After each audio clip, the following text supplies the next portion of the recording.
PDM का सूरज गुरूब हो गया है और पीटीआई का तुलू हो गया है।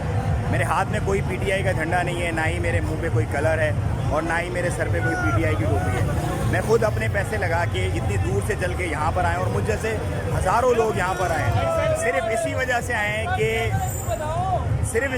आए हैं कि वो चाहते हैं पाकिस्तान को सपोर्ट करना। उन्हें ये लगता है कि Imran Khan is the only hope और उसी होप को तकवीत और पावर देने के लिए सब लोग यहाँ पर जमा हैं। मैंने कोई बस नहीं देखी कि बसों में भर भर के लोगों को लाया जा रहा हूँ और उन्हें यहाँ पर फेंका और धकेला जा रहा हूँ। और मैं हैरान और परेशान हूँ। मतलब मैं तकरीबन 4:30 बजे से यहाँ पे मौजूद हूँ। इतना बंदा यहाँ पे आके बंदा तो देखे, मतलब बहुत बड़ी तादाद है और वो तादाद खुद ही आई जा रही है, उसको कोई लाने वाला नहीं है। ये एक बहुत बड़ी और अच्छी बात है। जो कि कैसे आए आप? खुद ही आए या आपको कोई लेके आया बस वगैरह में? भाई हम खुद आए हैं। और ये जहाज है, इसमें कौन सी लाने वाली बात है? ये जहाज है, देखिए ना, लोग खुद आ रहे हैं। आप भी खुद आए, आपको कोई बस से भर के लाए? कोई नहीं, अपना किराया भाड़ा